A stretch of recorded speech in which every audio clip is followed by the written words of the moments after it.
Welcome to the $1 Million Nonprofit Podcast. I'm Tom Kelly, your nonprofit catalyst. As the founder of Charity Auctions Today and Donor Books, I've spent almost 2 decades helping organizations like yours break through fundraising barriers, engage communities on a deeper level, and accelerate meaningful growth. In this podcast, along with my incredible guests, we'll uncover transformational ideas, tackle challenges head-on, and share insider strategies that you won't find anywhere else.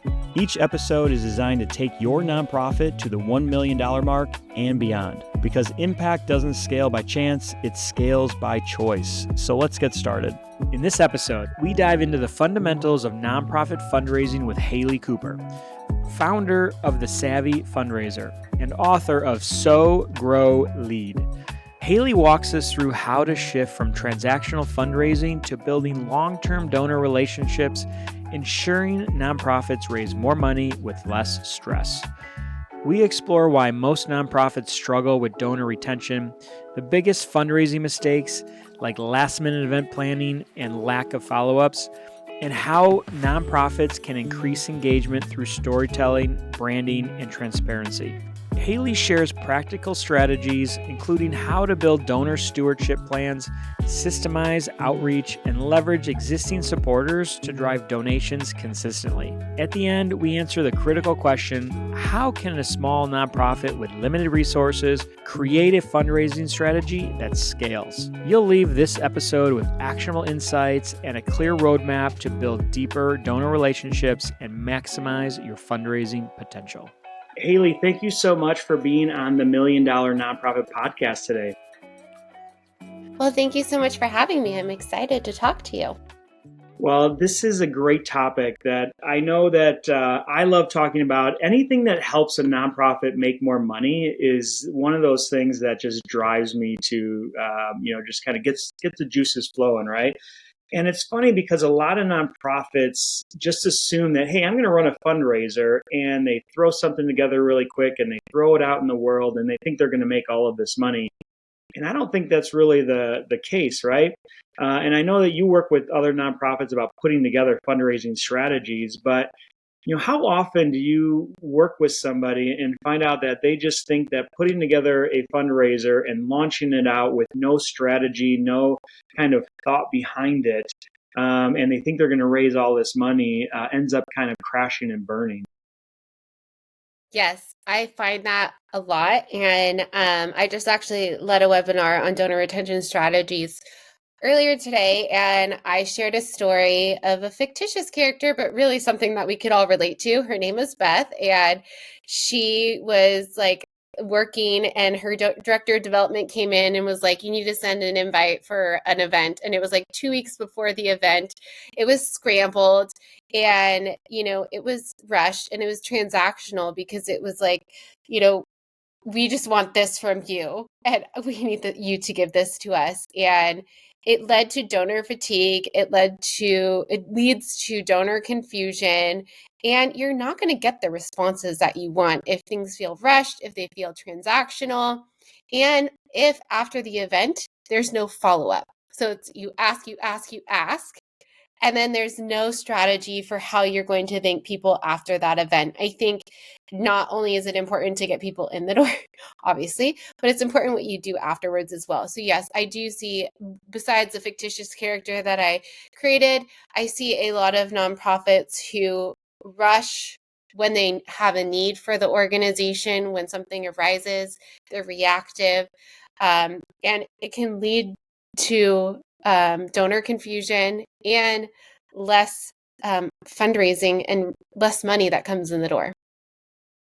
Yeah, talking about just not following up with donors after the event is over is something that I don't think a lot of, unless you've gone through it many times, no one really thinks about that. They think, hey, thanks for the donations, thanks for participating.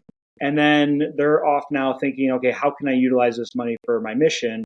And not thinking about, hey, how do I thank my donors, or how do I, maybe there was some money left on the table, whether it be maybe an auction item or a silent auction or a different event like that they don't even think about, maybe re-engaging with them to see if like, hey, sorry you didn't win, but maybe would you like to contribute to help us, move towards our mission? And it's funny because we have this whole fundraising platform called Charity Auctions Today, and we just built a donor communication tool just for that reason, because we found that, only like 14% of our users actually followed up with people, Wow. with the losing bidders and the winning bidders, but Hmm. really you're following up for those losing bidders that were willing to donate and pay, hundreds of dollars.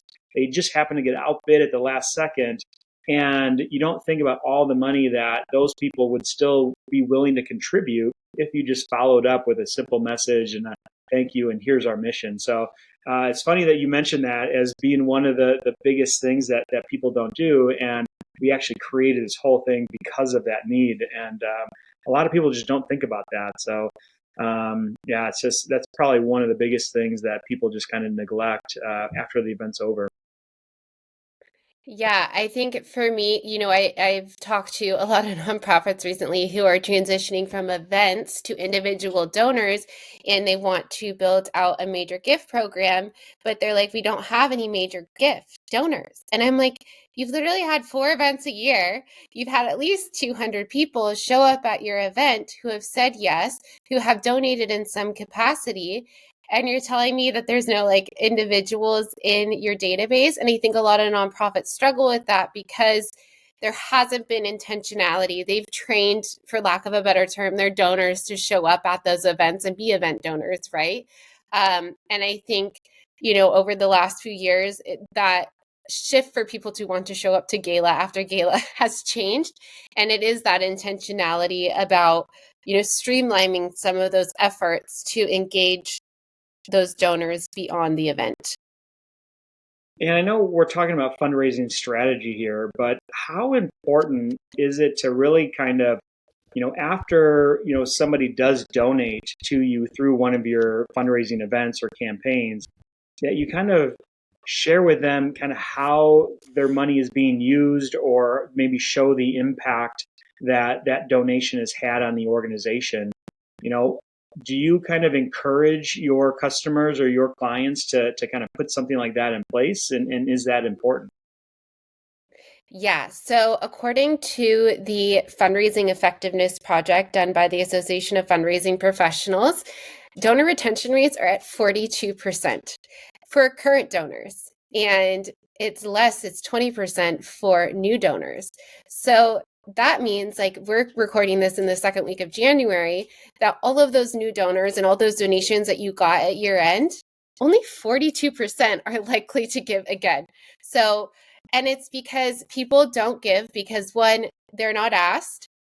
They're not there's not transparent communication about how their contributions are being used, and they're not told thank you. And so having I would say the most important part is in your retention efforts, in your efforts to raise money for your revenue, is those donor stewardship strategies. And we can all say, well, we don't have time to follow up with our donors. There is technology that can help streamline some of those communications, whether it's a new donor and you put a welcome series together on an email platform that you use, and or with your platform and your donor communications, it can automatically be sent out after the event, and it welcomes people into your organization, immediately shows them how their contributions are going to be made, and then how they can be engaged in a deeper way beyond financial contributions. And so I would say, if anything, in your fundraising strategy, having a solid donor stewardship plan is probably the most essential piece. Yeah, I agree. And I think about something as simple as my daughter's travel softball team. They always ask for donations, and I donate and become a sponsor. Most families do. And the team never gives money about how it was used, like what outside of the or off the field, like uh, personal trainers did they hire, batting coaches, what type of skills did they pay, did these donations that we just raised, how are they being used? Or, like, I don't know, are they being used to, fund some other family just to join the team? There's so Yeah. many questions, and this is just a simple, like, sports, youth sports analogy here. But, it goes with every nonprofit, right? You don't know where your money's being used, and you kind of want to just tell people, hey, this is the good it did, they're going to feel great. And then they're going to want to contribute again because they're going to have that same feeling over and over again. So yeah, I definitely agree with you on that one. How would you kind of describe the current state of nonprofit fundraising strategies? Yeah, that's a great question. So I think the current fundraising landscape is evolving rapidly, and it's driven by changing donor expectations, whether that's across generations or demographics, technological advancements, and economic uncertainty. Donors, like we just talked about, want to seek that transparency. They want to see, we're not in the business of ROI, we're in the business of ROI is it in terms of impact. So they want to see the impact of results, and donors want to have meaningful connections with the missions they support, especially as you get down to the younger generations. So I think, especially in terms of fundraising strategy and the current state, you have to focus on diversified revenue streams, because a lot is coming down the pipeline, whether it's at the national or state level, where government grants are changing and what is the amount of spending for nonprofits. So it is hard to just rely on one source of income. So I think it's really important to diversify your revenue streams. And to stay competitive, organizations need to adopt adaptable strategies that balance both short-term fundraising goals and long-term sustainability. Organizations need to, like we talked about a little bit before, move from that reactive mindset where they're just raising funds on the fly and having that last-minute fundraising mindset to a proactive, well-planned approach that allows for that flexibility and adaptation. And it invites your donors in a meaningful way, because fundraising is no longer, and fundraising strategies are not a standalone function where fundraising is over here. It is part of the entire organizational culture, and it has to be deeply integrated into marketing, program delivery, relationship management, and internal collaboration. So I think when it comes to the current state of fundraising landscape, teams have to work together, not only internally, but with their external stakeholders to understand where their donors are at, how they want to be communicated with, and where are their passions and interests, and then develop that fundraising strategy based on that input. Yeah, and I like what you said at the very beginning, the ROI. So not return on investment, but return on impact. It's kind of a great thing, great analogy there too. When it comes to different social media platforms, how does the fundraising strategy change depending on the platform that that organization kind of gravitates to, whether it be like a Facebook, an Instagram, in person, LinkedIn? Does the strategy change a little bit, or should they think about different strategies for different platforms if they're doing online fundraising? Kind of what are your thoughts on that? Yeah, so that's a great question. And I always like to caveat this with that I'm a savvy fundraiser, not a savvy marketer. So while I have been put into my shoes in roles where I have to be the marketer and the social media person, understanding, like I told my husband this year, that is my goal, to learn more about marketing. But with that, I have seen Instagram kind of relates to those younger generations, and it's very short form video content, engaging them and giving them those clear ways that they can get involved in the organization. LinkedIn is more so for businesses and for foundations. So whether you can follow them and see when their grant applications are due, but also building relationships with them and the key people that are part of those corporations that you seek to partner with is key. And then you can share like articles about your nonprofit or the issue you are addressing. Call out your corporate partners on LinkedIn, because obviously with corporations, they want their clients to see that they're doing good in the world because it leads to higher customer returns. And so I think, and then Facebook, I would say, is probably for the older generation. And I think on there, it is again sharing like the short form, short stories. And I think across all platforms, storytelling has to be key, and also brand consistency. I think you have to be able to have cohesive messaging. And if someone looks at your LinkedIn, they look at your website, they look at your Instagram, they know who you are just by the colors, by the images, by the tone of the stories that are being told.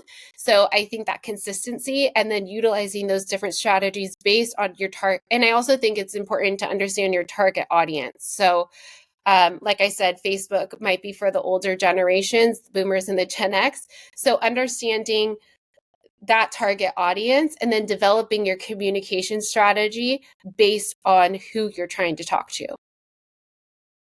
Yeah, and I know you wrote an amazing book called Sow, Grow, Lead, strategies for growing nonprofit leaders. And, you talk a little bit about like foundational assets. What are some of the foundational assets that like every nonprofit needs for like a successful fundraising campaign or event? Yeah, that's a great question. And yes, I did write a book, So Grow Lead. Has my face on it, which is kind of fun. But it was about my own personal experience of starting a nonprofit when I was really young. And I wanted to also like, it's not just a story for me, it's a story for the listeners, it's a story for the readers as well, so that they feel less alone, but also have some strategies and those key foundational elements. So I think the first thing for any fundraising campaign is internal team alignment. If you have misalignment within your team, everyone's going to be doing X, Y, and Z, and they're not going to have that clear direction, those clear expectations, those clear goals, and the shared accountability to be able to carry out it effectively. So you want to make sure that every single person understands their role in that fundraising campaign, what the purpose is, how they play a role in that purpose and carrying it out, and then equipping each person that's involved with the tools they need to promote the fundraising campaign from the rooftops. So I would say that is foundational. You also want to have a compelling case for support. So you want to clearly communicate your mission, impact, and why funding is essential for your organization. And it's not necessarily a case for support of funding out of budget crisis or budget need. It's what is the cost of not investing in the mission? Why does it matter? What's at stake if people don't invest in the mission, and how is your organization meeting that, and why is it important that people donate to your mission? I also think part of launching a fundraising campaign, and trust me, when I was a founder that I wrote my book about, I had an Excel spreadsheet. I didn't have a donor database. But I think in terms of anything, some way or a system that works for you to track donor relationships, giving history, and engagement. And then, like we said a little bit earlier, a clear engagement plan. So you want to have a documented strategy outlining how you will build and maintain relationships with your donors beyond the ask. And lastly, I would say having engaged leadership and board. Obviously, if you're a small nonprofit, probably under 500,000, it's going to be a working board. But I think the key to an engaged board isn't necessarily the capacity to give or their network. It's equipping them with the tools to be able to go out and become your best ambassadors. Yeah, and I love that. And, one of the things that, putting that foundation in place just kind of helps you kind of get one of those like uncertainties of what do I do next kind of out of your head so that you can just follow a framework. And so kind of having some of these things in place kind of lays the foundation, gives you a little bit of a framework that you or your team can follow to just kind of maybe delegate some tasks and do different things. Now, whenever I'm speaking or even the book I wrote, my main goal when I'm coaching people is how to get them from startup nonprofit to the $1 million mark as fast as possible. So talking to, everybody listening here that's under that $1 million mark, and has maybe limited resources, where should they focus their energy when they're building out their first or second or third fundraising strategy? Yeah. And I think something that you said earlier, where, a lot of these nonprofits, their goal is to raise more money. But I think um, there's a different way to look at that, because in order to raise more money, and you need to raise more relationships. So you have to start with relationship building. Like I mentioned, when I was working, with nonprofits who have had events, they've had boards, they've had volunteers, they've had people that have already said yes to their organization. I would start there. Those people are committed.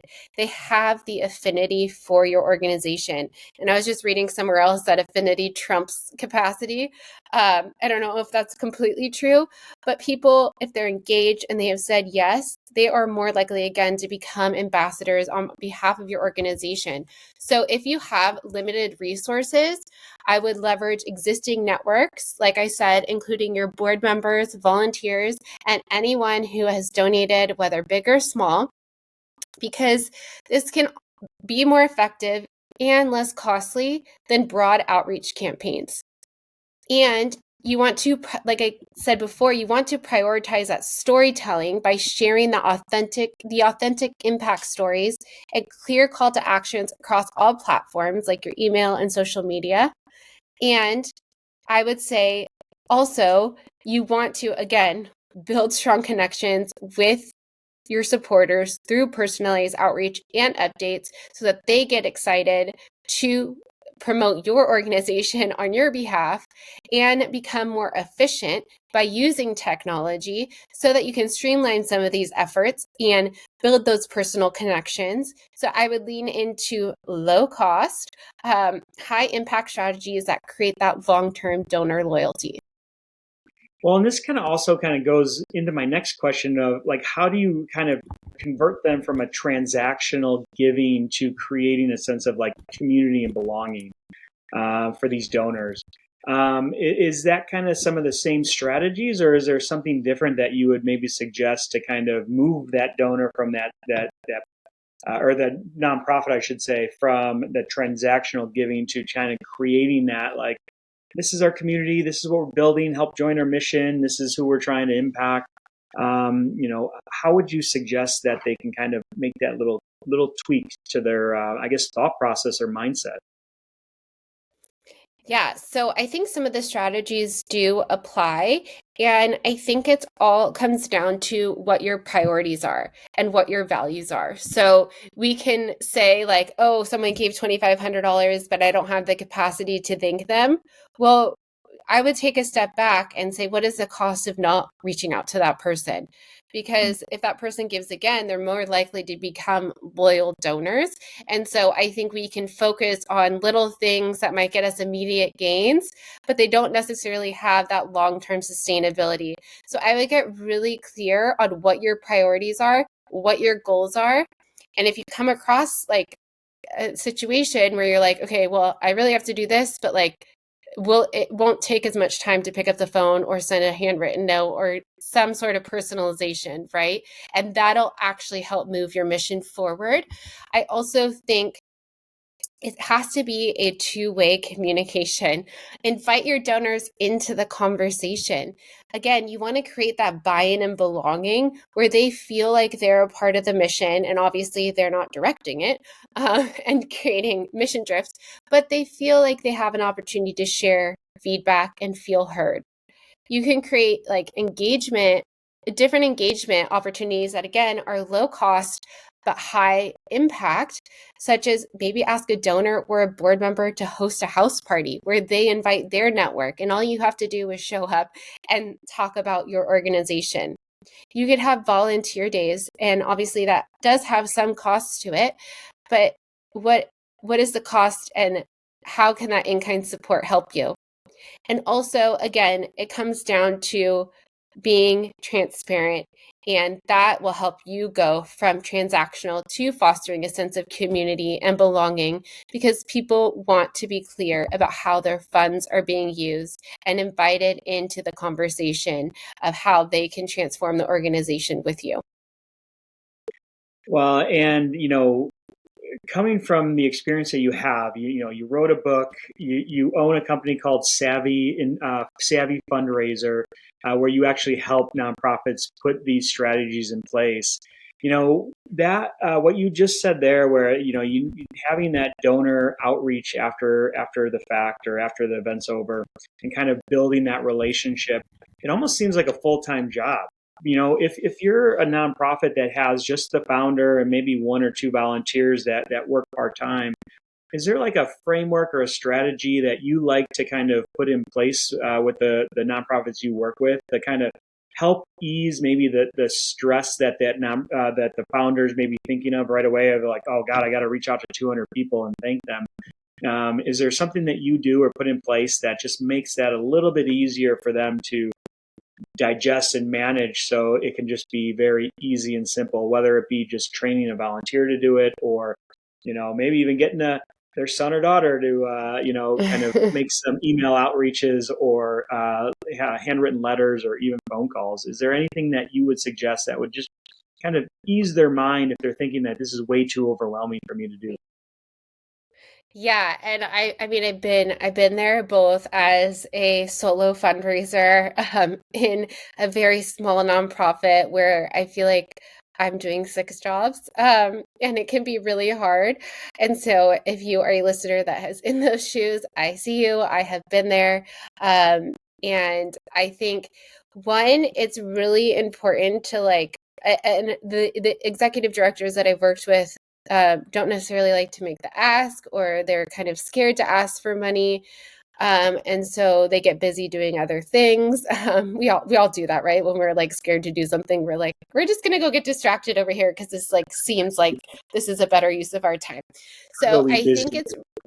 it's yeah, so it's helping them understand again, what are their values, what is important to them, what what matters, and creating 1 to 3 fundraising goals. It doesn't have to be everything. You don't need to do events and corporate partnerships and grants and individual giving. Like that is a lot if you're one person and things get missed. So, what is one thing that'll help move the needle forward on raising revenue for your mission? And I will also say, as a consultant, like yeah, just having those conversations with yourself to dive deeper into some of those fears, whether it's around money or your money mindset. I'm not a queen on that, but I know there are other people that help with that. But I think really getting clear on those fundraising strategies, where do you want to spend your time, and then creating your daily tasks on how that moves towards that goal. And we've had some great advice here today, and I know we're getting a little long here, so I want to kind of wrap it up with one final question for you. What would be basically your one piece of advice that you would give to a nonprofit just starting out, that's basically just trying to grow their fundraising, and just put something in place, that solo, founder that's just getting started? What would be your one main piece of advice for them, so that they can basically take action today and implement it? Yeah, so I would focus on depth over breadth. I said that right. It's better to build deep, authentic relationships with a small group of loyal donors than to spread yourself too thinly. So, again, leverage your existing network and start communicating early. Many emerging nonprofits underestimate the power of personal connections. So you can reach out to friends, family, community leaders. Where do you hang out? You can make a bubble chart, and past collaborators. Develop a clear message that speaks to the heart of your mission and invites people into the journey rather than just asking for the donations. And I would also start with building trust from the get-go, being consistent and focusing on, again, those relationship building strategies rather than the short-term gains. I would prioritize consistency, clarity, and collaboration, because scaling fundraising is about building trust, sharing impact consistently, and empowering donors to feel like true partners of your mission. Yeah, and I think the true gem right there was, you don't need a lot of donors to be successful. focus on a smaller number of donors and build that great relationship with them so that they can buy into your mission, because they're going to be the advocates that can potentially bring in the next group of donors. And again, I think a lot of, founders, when they're starting, they think they need hundreds and thousands of donors to survive because they're only thinking one donation at a time, when really they should say, hey, how can I build a relationship with this one donor and get them to be a donor throughout the year, or put them on a monthly donation plan or a bi-yearly plan. So, I think that's a great mindset shift that you just shared, that a lot of people will hopefully take in and realize that, hey, I don't need a large group of donors to be successful. I just need to take care of what I have, and then they'll slowly grow from there. So good. Yeah. Haley Cooper, this has been wonderful. Thank you so much for sharing all of your insights. Tell us really quick before we leave today a little bit more about the Savvy Fundraiser and what you do for your nonprofit clients. Yeah, so the Savvy Fundraiser, my mission is to help nonprofits get buy-in and belonging so they can focus on the right fundraising strategies and raise more revenue. I do this through fundraising strategy and implementation, board training and development, as well as this process I'm trained in called EMC leadership. I help facilitate teams to build better cohesion and collaboration. Well, that's awesome. And everybody listening, Haley knows her stuff. Go buy her book. We're going to include the link in the bio, and visit her website. Where LinkedIn is another social media platform that you're very active in. Is that correct? Yes, you can find me as I'm on here. I have pink. You'll see me pink, blonde hair. You can't miss me. And that's part of the brand, right? That you talked about earlier, right? Is yes. that it? I love it. That's correct. Living the brand, right? So funny thing. The book I wrote, $1 Million Nonprofit. Part of my branding section is living your brand, and you are an example of living your brand. And I love that. So keep up the great work.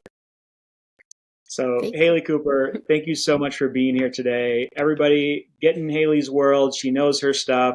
She always gives away great free resources on her LinkedIn. So make sure that you follow Haley on LinkedIn, Instagram, buy her book, get into her world. You won't regret it. Haley, thank you so much for being here today. It's been a pleasure. Thank you, Tom. I've truly enjoyed this conversation. Thank you for tuning in to the $1 Million Nonprofit Podcast. If you'd like free resources to take your nonprofit to the $1 million mark, visit realtomkelly.com/playbooks. And because I'm committed to helping nonprofits maximize their impact and reach as many people as possible, contact us at hello@realtomkelly.com to explore bringing me in to speak at your next event. And as always, I'm looking forward to sharing more transformative insights with you on our next episode.